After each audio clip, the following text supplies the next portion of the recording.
So go ahead and send me your a text for attendance if you haven't already done that. And I want to go back to the kind of hurry through that PowerPoint towards the end of the last class.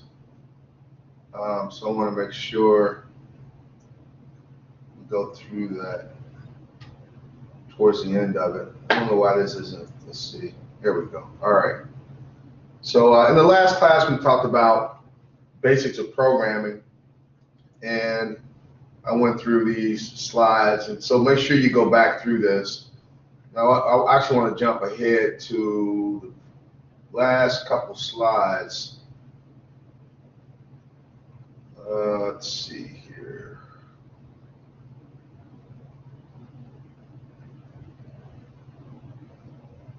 So it was this one. Okay, so I was talking about this, and I think I ran out of time in the last class. But I was trying to talk about the right way to think about a ladder logic program, what you'll be putting into your simulation software. And so you don't want to think of current flow. I've been talking about switches and relay contacts, and all those things have to do with voltage and current flowing through a circuit. With the program, it's not current or power flow, it's logic flow, logic continuity. And what you have to have is given a ladder, a rung. If you think here of current flowing through this top circuit, this is an actual hardwire circuit.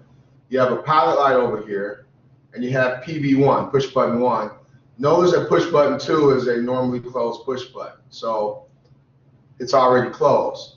If I want this pilot light to light up, what I have to do is push this button down, and then I have current flowing through PB1. As long as PB1 is held down, it's depressed, it has a path through PB2 over to the pilot light, and the light lights up.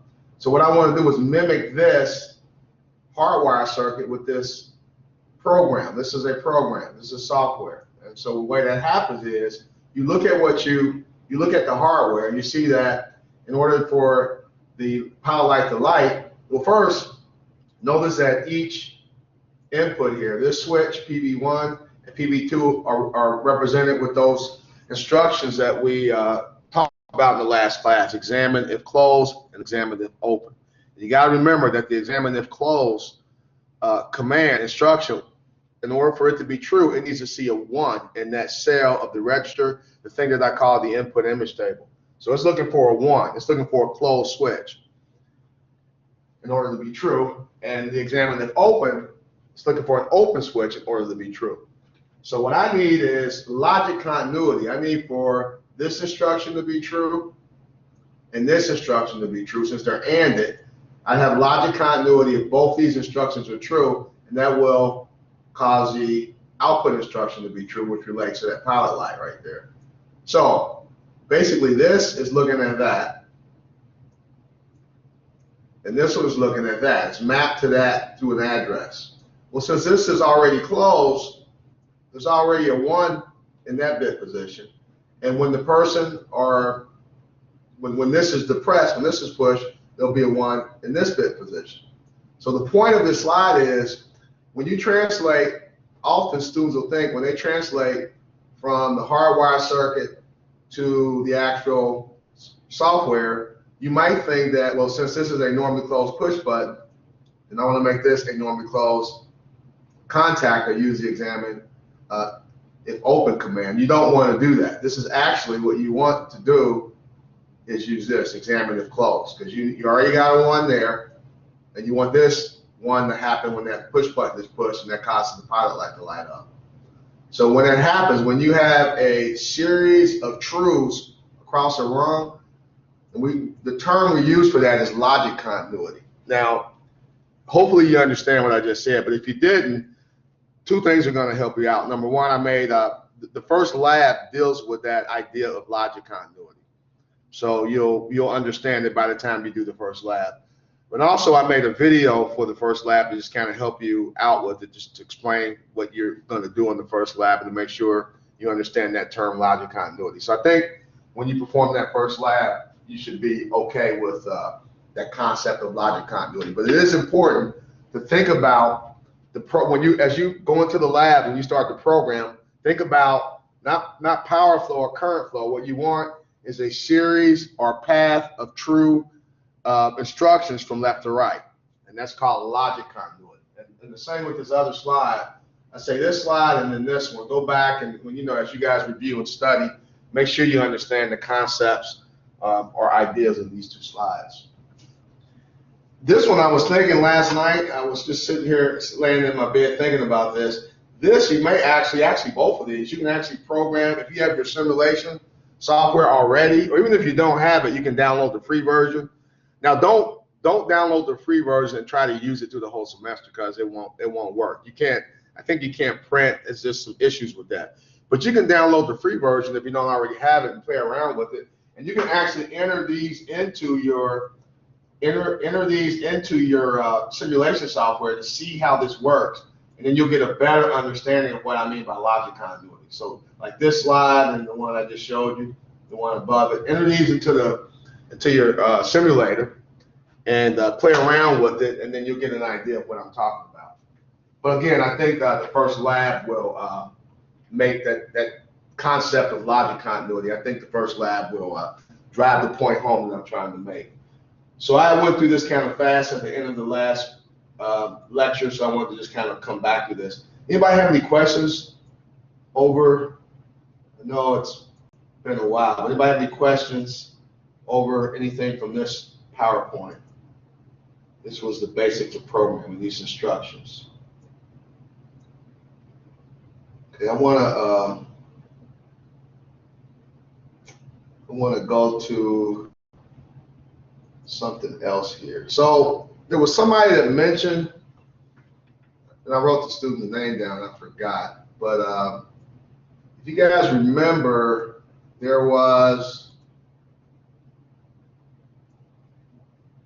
wait just a minute, for some reason let me get out of this and see if it, okay, so there was somebody mentioned on the quiz that I asked questions about the CPU, and they wondered where that information was. If you guys remember, there was one class where I sent the link out, and for whatever reason, the system I'm using did not work. It shut down, and I wasn't able to log into Canvas. And so what I did, I went and I actually had a pre-recording of those videos, and I put that up on your Canvas, and I asked you to go back and look at those. Instead of me lecturing, I wanted you to go and look at those. So if you took that quiz and stuff didn't look familiar, it's probably because you didn't look at those PowerPoints that I asked you to look at. But I actually,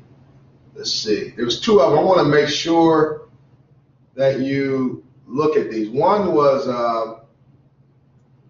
okay, I'm not finding it. Hold on one second. Let me make sure I uploaded this one. Let me upload this to the system. And I'm not gonna go over this because I've already pre-recorded it. So what you want to do, this was the time that we couldn't meet for class because the link wasn't working. It was one time I recorded those videos, and then I asked you to go to your Canvas, and you can just kind of watch the lectures. And if you have any questions for me, get back with me the next class session. At the very bottom of the home page of our class website, there's a small link that says past videos. If you haven't already visited that link, you want to look at that. And I believe the date was January 22nd. And you'll notice when you go to that link, there are 3 links there for January 22nd. Those are the videos, those are the ones, the PowerPoints that we missed because that link was broken.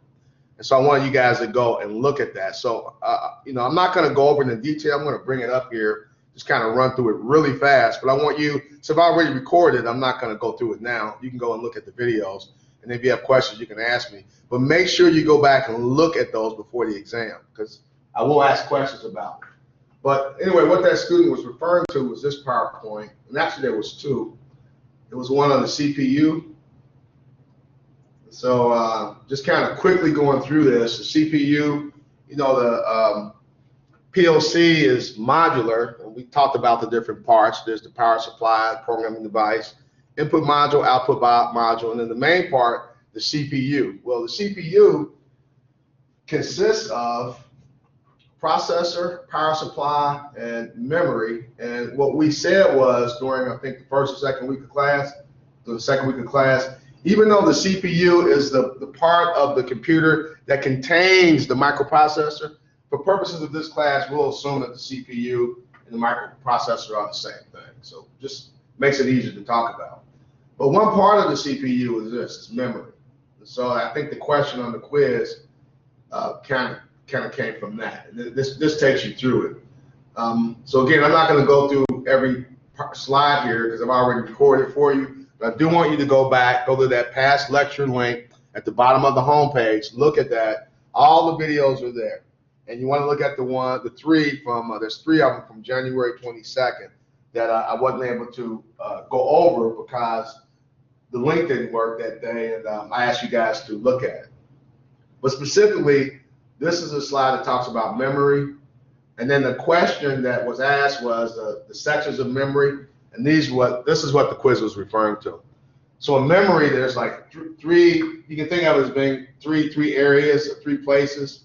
There's a place you can store permanent storage, and that kind of happens. It kind of controls background information, background data, and information that happens when you guys use your computer or your PLC. And then there's the input image table and the output image table, which we talked about. So I think in the quiz, that question was referring, I believe, to this slide right here. But this is a really, really good PowerPoint to go through because, I mean, there's some terms in here that I'm going to ask about on the exam, like this slide right here. You definitely want to know what a bit is. A bit is a 0 or 1. A byte is 8 bits. And so we define those in other classes, other lectures. We talked about those. Another big one where there's sometimes confusion is this KB with a capital B and KB with a lowercase b. Most of the time we use this one, K with the uppercase B, but that's kilobyte. And in that case, kilo is not 1,000, kilo is 1,024. So if I have so many kilobytes and I ask, all right, how many bytes is that? Well, 1 kilobyte is 1,024 bytes, not 1,000, 1,024. If it's a capital B, you use 1,024 for kilo. So I can ask on the exam, if I have 2 kilobytes, how many bytes is that? And you will multiply 2 by 1,024. If I ask how many bits is that, you have to multiply 2 by 1,024, and then you got to know that every byte is 8 bits. Now you'll multiply by 8. So just think about that, and how would you convert, if I give you so many KBs, so many kilobytes, how would you convert that to bytes? How would you convert that to bits? This one over here I probably won't ask you about because it's really kind of outdated, but that's a kilobit, 1,000 of bits. And in that case, the K actually means what you think. The K means 1,000, kilo means 1,000. So just to keep matters simple, you can know that, but this is what you want to focus on over here. And so I think I mentioned that, and then we mentioned the fact that a word is machine dependent, meaning that whoever builds your computer, cell phone, PLC, whatever, they can make their word as big or as small as they want. I can have a word that's 1 bit wide. I can have a word that's 8 bit wide. Somebody asked me a question a few weeks ago about Windows. They use a 64-bit word. I can make it as big or as small as I want, but it will always be a power of 2. It will always be a power of 2. So for us in here, our word size is 16 bits or 2 bytes. The reason for that is when you download your simulation software, you'll look at the input module and you'll see there's actually 16 screws, 16 connection points where you can connect input devices like switches or buttons. And so each one of those connection points is reflected in that input image table as a cell in a register that you can store a 0 or 1 depending on if the switch mapped to that terminal is open or closed. So we're going to use, for one word, 16 bits or 2 bytes. So it talks about that. But the other reason why this is kind of a good PowerPoint to go through is it connects the hardware to the software. So over here on this slide, you have the input module, You have the screw terminals I'm talking about. Now this is like a door here. You can open this door. There's little bitty connection points in here. And you can connect your buttons and switches to these terminal screws. And so this is all hardware. All this is hardware. And so the point of this slide is over here in memory is your input image table. And so the input image table is mapped to each one of these screw terminals. So in this particular example, this screw terminal is mapped to this bit right here. And since this switch is closed, in that bit position in the input image table, there is a 1. Since this one is open, in that bit position that is mapped to, there's a 0. If you close this, if you open this switch by pressing the button, then when that PLC scans around next time, it'll change this from a 1 to a 0. And likewise, if you close this, when that PLC scans around the next time, it'll change this to a 1. So this right here is software. That's what's held in memory. And you want to understand how an action in the field, one of these switches, what effect does that have in the memory or in the input image table? And the way to answer that is, if there's a 1 there, if the switch is closed, it'll put a 1 in that particular cell. If a switch or button is open, it'll put a 0 there. So this is a really good slide to help you to think about that. Likewise, the output image table works the same way. When you write your program, you'll have those instructions we talked about, the examine if open, examine if closed. You'll have them look at those bits in the input image table. You'll have your program look at these bits right here. And depending on whether you're ANDing or using OR logic, if you have a row of truths, if you have that logic continuity that I referred to previously, then what will happen is your output image table will be updated. So depending on how you wrote your program, if you have a true rung, then there'll be a 1 for that output command in that true rung. And when the PLC scans around and sees that 1 there, it'll turn on whatever is mapped to that particular output on the output module. If there's a 0 there, it'll leave it off, or if there's a 1, if it was previously a 1 and this was on, it would turn it off. So this is kind of a good PowerPoint to go through just to kind of wrap your mind around what's going on inside the PLC as you program. This is one of the ones I didn't talk about, but it was pre-recorded. So what I'm saying is, make sure you go before the exam. Please make sure you go to that link at the bottom of the home page. Look at the January 22nd videos. I believe there's 3 of them. Go through it, understand it, and then if you have any questions, you can ask me about it. So this was one of those videos. This was one of the PowerPoints that I didn't go over. And then there was another one. Let's see if I uploaded it. I think it was this one. Let's see. I think I might have talked about this one though. Oh, I don't know if so this was another one from that January 22nd. I can't remember if it was January 27th. I didn't talk about it. But here's where I go in and I introduced, and I've already shown you this document. Remember the document I showed you with the input image table, output image table, and I use the term virtual logical structure. Well, this refers to that. When it says see handout, it refers to that diagram of the input and output image table. So that's what this slide refers to. But there's information in here that, again, not so much this slide. I mean, you want to know the term output image table and input image table. You want to know what those are. And that's that document I showed you and talked about a few lectures ago. And if you go back and watch the video of this particular PowerPoint, I show that document and I connect this particular slide to that document and I explain it. So I don't think you have any trouble understanding it. But there's some other stuff in here that I ask about or may ask about in the exam, like this one. It's something called a remote rack. So you want to know for the exam what a remote rack is. So basically, just like you can take computers and you can network them.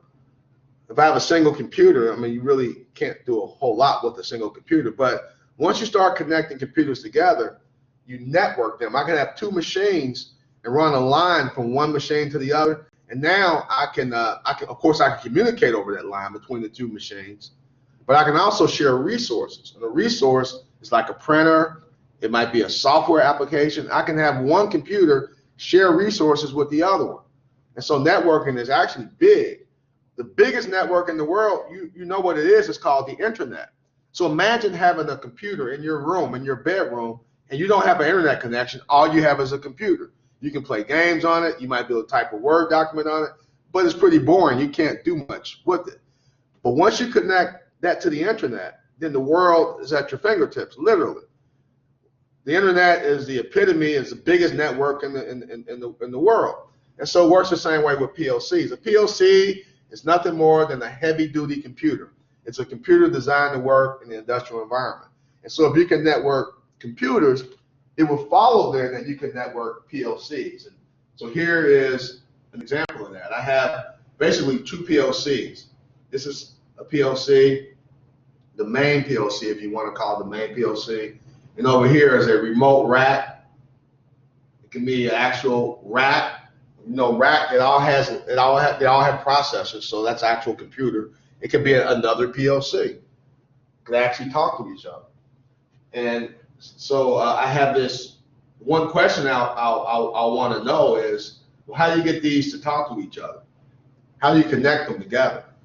Now, most of you guys, when you connect devices to a network, well, nowadays you use wireless, right? You might have earphones in your ears, and you used to have a wire to connect the earbud to your cell phone, but now it's done through Bluetooth. That's a protocol. It's wireless. And so there's a lot of wireless connections. So that is actually a medium. You're using radio frequency if it's wireless. But before that, there were actual hard wires that connected computers together if you were networking the computers. And there's also a glass wire. It's not really a wire, but it's a piece of glass called a fiber optic cable. And so back when I wrote these, I put these PowerPoints together, I'm sure most of this is done wirelessly now, but the main two communication mediums were coax and fiber. And you're familiar with coax. If you have cable TV in your house, you know the guy comes out and runs that cable line over to your house. He brings it into your house, and you got the little connector you can screw onto the back of your TV set. That's called coaxial cable. If you ever looked at that coaxial cable really close, you'll notice it has a center conductor of copper that comes out the very middle of it, and then it has a braided wire called a shield that connects to the outside, the part that you screw onto your device. And so that's one way to connect PLCs. I can use coaxial cable. And the question is, all right, well, what are the advantages and disadvantages of coaxial cable? One advantage of coaxial cable, connecting PLCs together that way, using coaxial cable as a medium, is that, relatively speaking, it's inexpensive. It's inexpensive, and the other thing is, since it's basically just a wire, it's very flexible. So let's say I'm running. Now, you got to remember, in a factory situation, it's not like your house where at most you might need 50 feet of wire. You might need miles and miles and miles of wires to network computers or PLCs together in a factory like General Motors or Procter & Gamble. You literally may need tens. You need a lot of wire. That's what I'm trying to say.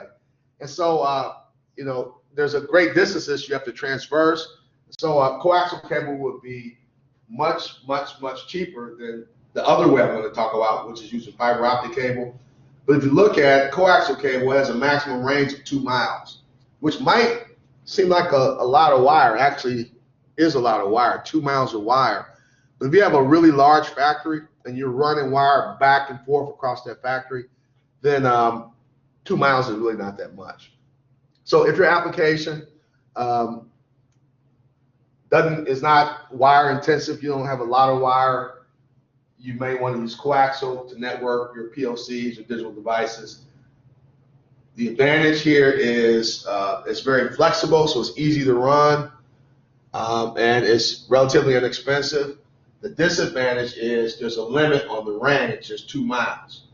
Once you go over 2 miles, then your signals in the wire start to attenuate or decrease, and you can still, there's things you can do. You can use amplifiers and different types of devices to increase the signal strength, but then that gets into more expense. So again, you can connect PLCs together or PLCs and racks together. You can use what they call a remote rack. Just like you can connect computers together, you can network PLCs. And one way to do that, one communication medium, would be coaxial cable. The second one is fiber optic cable. If you know anything about that, that's an actual glass or plastic cable. And what happens is your electrical current is not carried through the cable. Electrical current is converted to light. And so what you're transmitting then through that glass cable or plastic cable are pulses of light. And the advantage of that is, well, one advantage is noise. There's noise, electrical noise happens, and that's the reason you have shielding around coaxial cable, sparks and lightning, and there's a lot of different things that can introduce electrical noise onto a wire. And what I mean by electrical noise is any undesired current or voltage that comes from the outside of the wire. That can affect the data. Well, you don't have that problem with fiber optic cable because basically it's not transmitting electricity, it's transmitting light. And so pretty much fiber cable is pretty much immune to noise. So it's very, very low noise. So that's one advantage. The other advantage is look at the range here. Where I can only run 2 miles of coaxial cable before the signal starts to attenuate, I can run 20 miles of fiber. So that's another advantage of fiber. The distance I can run it's what, 10 times the distance of just straight or regular coaxial cable. There's another advantage I don't have listed here, and I won't ask about it on the exam. But if you wanted the big deal about fiber optic cable, there's something called bandwidth. You've probably heard the term bandwidth. In communications, where you have people talking to each other through radios or cell phones, or even computers talking to each other through the internet, this idea of bandwidth is, the way to think about it is how much room do I have how much room on the radio frequency spectrum do I have to transmit information? The more bandwidth you have, the more information you can transmit at any given time. An analogy to think about is this. Imagine a highway, a 2-lane highway, going back and forth. You got 2 lanes on one side, 2 lanes on the other side in the other direction. And the cars on that highway represent zeros and ones that's being passed back and forth over the highway or through the network. So now imagine you go from a 2-lane highway to like a 4-lane highway or 8-lane highway. It can carry way more cars, way more information. The bandwidth would be wider. So because the frequency of light is so high, the frequency is related to how much bandwidth that medium has or it's capable of. There's a huge amount of bandwidth when you use fiber optic cable and light. So there's a lot of advantages to using fiber optic cable. Well, you might wonder, okay, well, what's the disadvantage? There's 2 main disadvantages from using fiber as a communication medium. One is that it's expensive compared to coaxial cable. And the second is, I don't know if any of you ever I have some students that actually work with fiber cable, but like let's say you're running a wire and you got to turn the wire, you got to make a 90-degree bend in the wire. If it's coaxial cable, you can just bend it, it's flexible. But fiber cable is really not that flexible. It's actually glass or plastic. Think of a glass or plastic wire. You can bend it a little bit, but you can't make a sharp 90-degree turn. And so if you actually have to make a 90-degree turn or sharp bend, you actually have to cut the fiber cable, and it takes special skills to do that. You have to cut it, and you have to interface it back together in a special way. So you got to have skills to be able to do that. So those are some of the disadvantages of fiber. It's hard to work with compared to coaxial cable, and it's expensive compared to coaxial cable. And then I guess the big question is, why would you even want to do this? Why would you want to network PLCs together, or why would you want to network a main PLC to a remote rack, a remote I/O? And the reason is right here. By doing that, you can reduce wiring. Using network I/O or remote I/O reduces wiring. You can kind of see that right here. If I had all of my devices wired to just this one, I'd have a lot of wires coming in from everywhere. Well, maybe a lot of my wires are at the other end of a lot of my processes I want to control is at the other end of the factory. I can actually put this remote rack down by, say, the conveyor belt or wherever most of the processes are happening. And I can run all the wires to this, and then one run or just a couple wires back to the main PLC. And this can talk to this PLC, or this can talk to this remote rack. So again, the point here that I'm making, what I'm saying is, by networking PLCs together or by networking I/O, having remote I/O, you can greatly reduce the wiring in a factory situation. And so again, I go through this in detail. If you go to that link I keep referring to at the bottom of the home page to past videos, and you look at January 22nd, you'll see this one I go into detail, I talk about it, and it's recorded. You can play it over and over again as you guys study for the exam. So that was the other one I didn't talk about. I don't want to, I've already spent a lot of time talking about it, but it is recorded, so I don't really have to talk about it a lot. This one is, I'm not gonna, you can read this yourself. This might help you to think about your labs in the right way, or if you actually have to do this at your co-op job, and maybe you might use PLCs already, or you might have to in the future, so you might want to read this document. I don't think there's anything specific I'm going to ask off this for a quiz or exam, but this is out on your Canvas, and so I got it out there. I want you to read it. And I think that was the end of everything in that for this week. I believe this is week, what, 5? And the topic for the week was just programming fundamentals. So I think that was the last document in there. Now, also in there was this homework. I don't know when it's due, probably due Sunday. And you remember when we talked about codes, we talked about binary numbers and codes, and in one of those PowerPoints, we talked about parity. It's like the very last PowerPoint in one of the slides. We talked about parity, and I mentioned to you that I'm not going to talk about parity because one of your homework assignments deals with that. Well, this is the one I was referring to.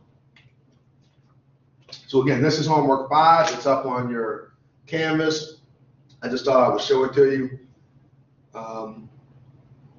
Now somebody asked about, well, what do you mean by list your sources? And all I want there is as you guys go through, and you got what you're going to do is you're going to use Google, and you're going to Google this, and you're going to write it down. That's what you're going to do.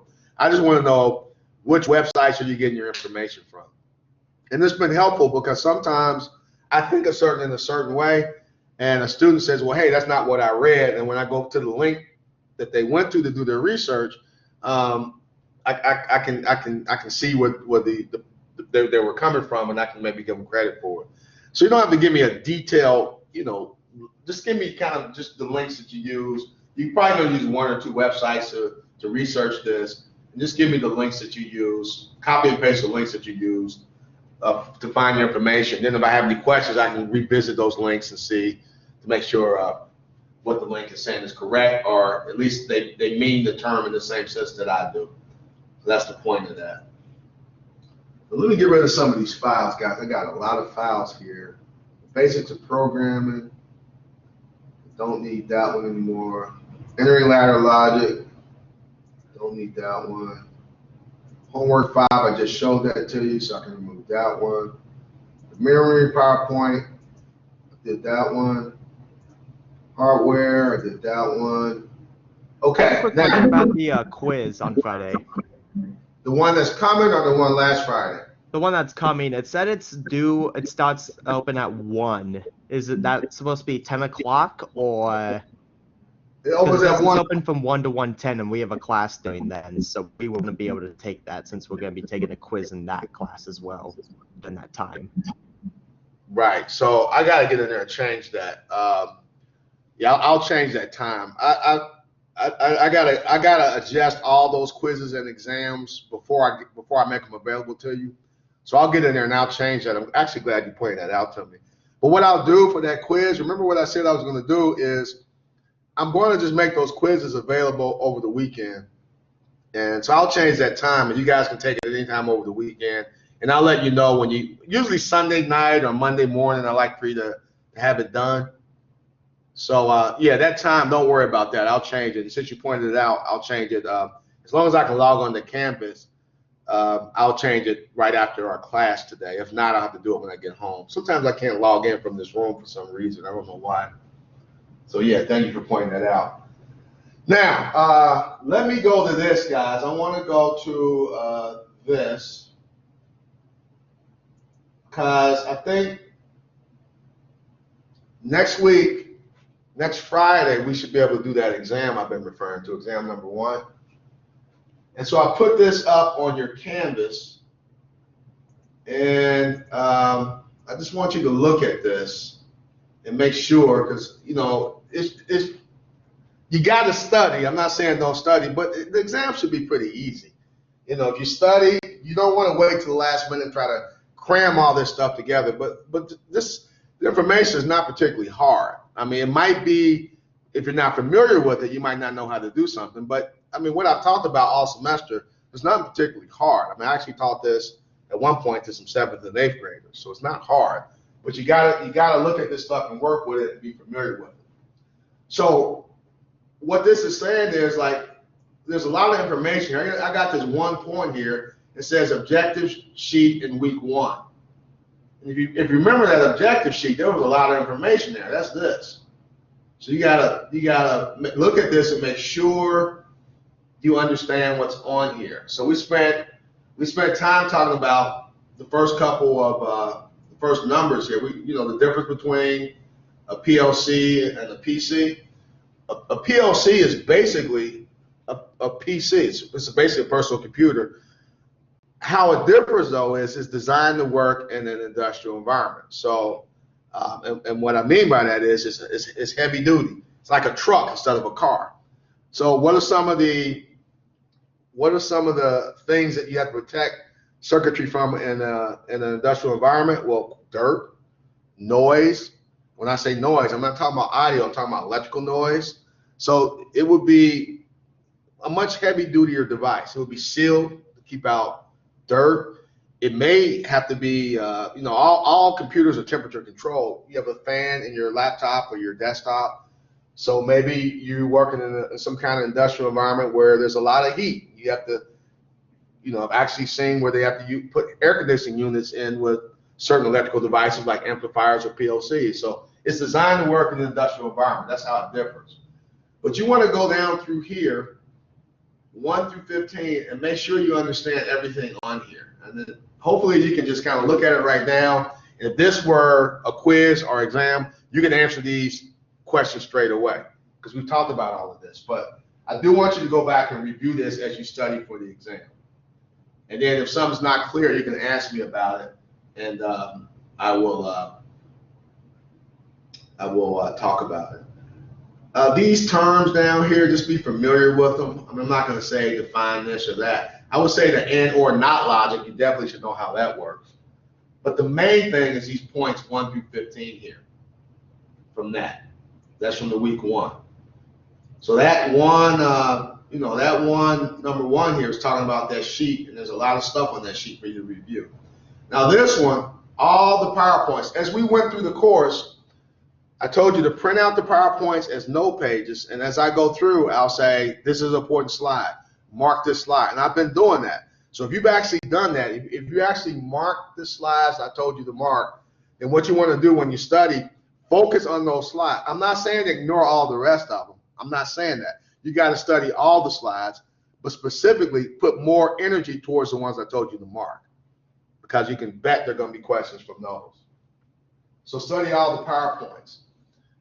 In one of the PowerPoints, I classify output modules. There's just one slide, I believe it says classification of output modules or something along those lines. So that should be clear to you when you read it. There's a question about that on the exam. And then this one right here, I mentioned that there's some documents I put up on your Canvas, but I'm not going to talk about them. I just want you to read. It's really nothing for me to talk about. You just got to read and study it to be familiar with the terms. So those are up on your Canvas. I actually got them right here. I'll show you. Here's one of them. Here's one of those documents. So there's one on memory type. So just kind of, read these. There's ROM and there's RAM. Those are the main ones. Those are the most important too. ROM stands for read-only memory, which means it's pre-programmed. When you turn your digital device on, it can read from it, but you can't write to memory. You can only read from it. And whereas RAM, you probably heard of RAM. RAM is random access memory, and that's memory that you can read to and you can write from it. So you can store information or data in RAM. You can store it and you can read from it. With ROM, you can only read from it. So typically what happens in a computer or PLC, whoever manufactures the device, they'll put information in ROM that you as a user don't need to change. The digital device needs that to boot itself up, so it's in ROM. In RAM and stuff, this memory stuff you can use. The device can use it and the user can use it. You can read and write from RAM. RAM stands for random access, and you don't need to know this kind of detail, but just for your own information, all memory is random access, whether it's ROM or RAM. All memory is random access, and what that means, random access, if you wonder, it means you can access all parts of memory in equal time. You can access all parts of memory in equal time. It wasn't always that way. Back in the early days of computers, things were kind of stored in a single file on the tape. And so if you want to get something that was at the end of the tape, a 0 or a 1, you had to rewind it all the way to the end and go through all these, kind of in a single file, all these bits or bytes to find the information you're looking for, and then rewind the tape the other way. With random access memory, you can access all those zeros and ones in equal time. So that's the meaning of that. So just be familiar with this. Again, you don't have to memorize anything. If anything, I would know the RAM and ROM, and these other ones just kind of know that they exist. Now this sheet right here, you want to study this very carefully. The thing is, you'll have this at your fingertips. You want to study this very carefully. So this one, special input-output modules. Look at everything on this sheet. Everything on that sheet, and just kind of look over that. And then I think that's really it. So I just have a quick question. So it said on the syllabus that once we start the labs, we only meet on Fridays. But since we're taking the exam next week, when is that? Is that also going to take place on Friday as well, or what's happening with that? Okay, that's a good question. So here's how this worked. If we weren't meeting when we met face to face and I did this class, we met every day for the first. Well, first let me say this. I think I mentioned to you before that when we actually taught this a long time ago, this was a split course between me and Mark Fasper. I think I was the only one that ever taught this course for decades. And Mark, he did the actual hands-on stuff, and I taught the theory. And what I mean by hands-on, over at your Victory Parkway campus, there was an actual PLC lab set up over there with a conveyor, PLC, and you guys would go in there and actually program it, touch the sensors, all of that. Well, they combined, the colleges of applied science and engineering combined, I don't know why they did away with that. And so I didn't have a lab. There was no way, it was all theory. And imagine learning to fix a car by just reading a book. You got to get your hands dirty. You know that. So what I did, I found the simulation software that you guys are using. And so then Mark no longer works with me. And what I did, I would say, all right, we would use this. And the students just kind of used it kind of in the background, but that wasn't good enough for me.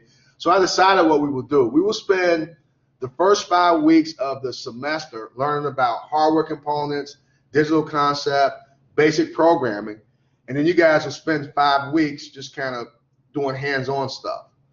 Now, normally you have that lab time set aside. So what I did, I said, all right, what we'll do, now I know you guys aren't going to do this. I know you may just wait to the last minute and try to do the lab. But in theory, the way it's supposed to work, if we were meeting face-to-face, for those 5 lab weeks, the time you would have spent in class with me, that 1 hour on Monday or Wednesday, in theory, you're somewhere doing your lab.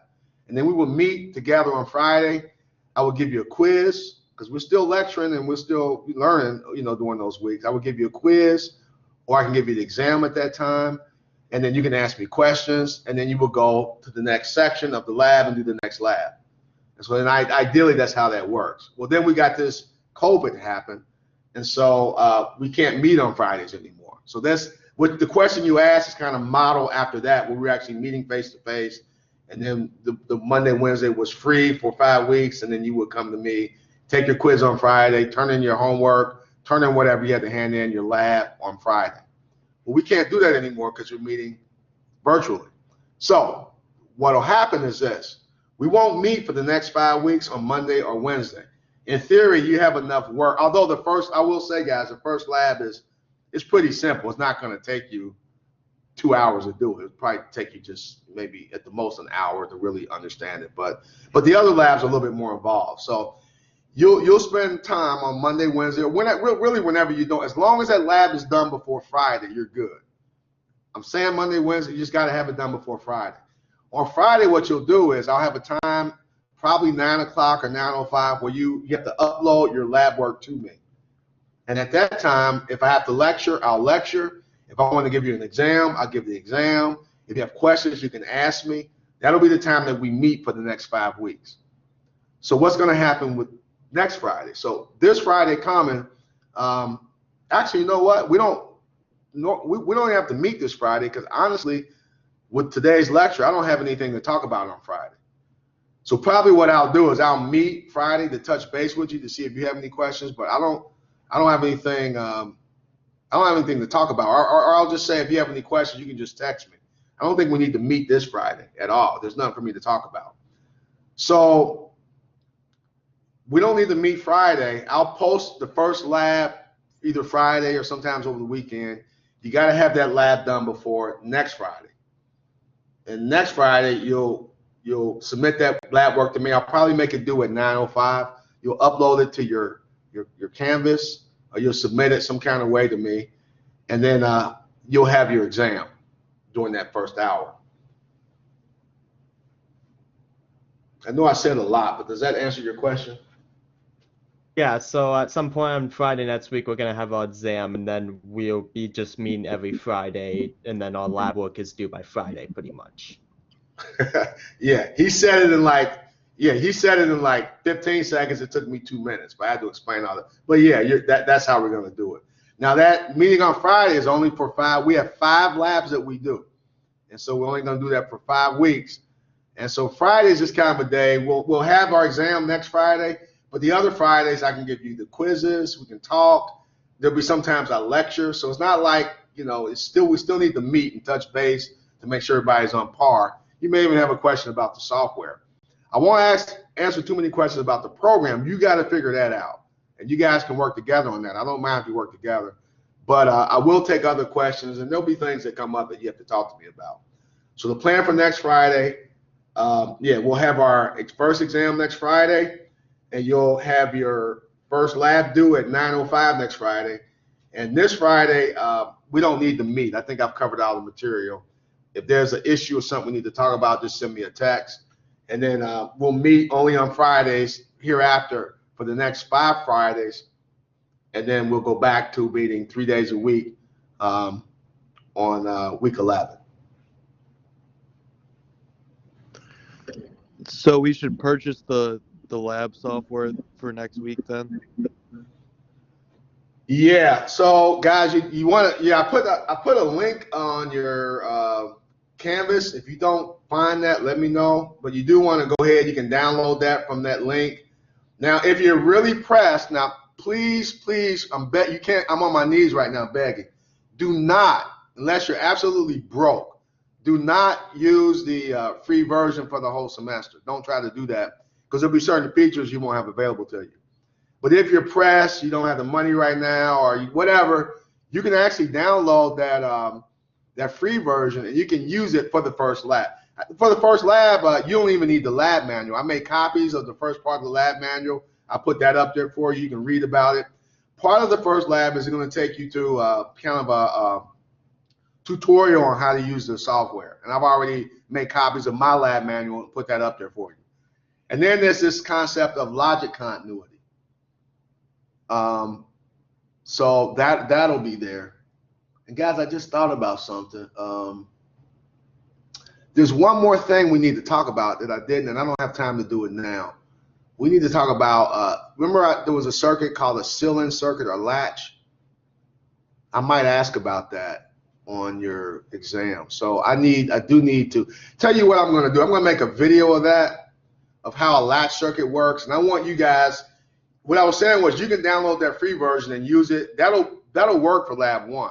But after that, you need to use a full-blown version. You'll need to download the full-blown version. So you can download the free version and you can upgrade it to the full-blown version later on if you have to. So what I'm going to do is over the next couple of days, I'm going to make a video on that seal-in circuit. And I actually want you to download the free version or the full-blown version and put that circuit I'm going to show you, that program, into your simulation software and play around with it so you see how a latch works.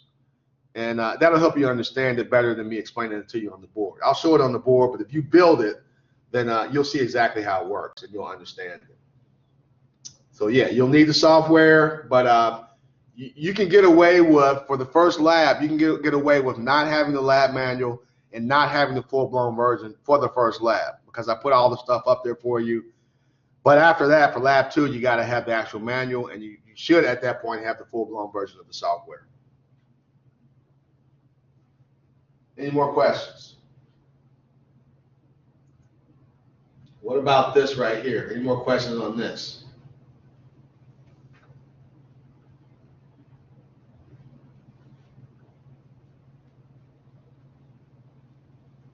Okay, well, tell you what, I don't think we have to meet Friday, so here's what I want you to do. We won't meet Friday, but in exchange for that, I'm going to make a video on the seal-in circuit, really short. I mean, the thing will take you 3 minutes to build it in your software circuit. It won't take you long at all. But I'm going to just talk about how it works. I'll make a video. I'll put that on your canvas. Look at that video, build the circuit, and or build the program, and just play around with it to see how it works. And if you have questions, you can ask me about it. And since we won't meet again until next Friday, then it'll be exam time. If you have any questions between then and now, you can send me an email and I'll eventually see it. But the fastest way to get a hold of me is to send me a text.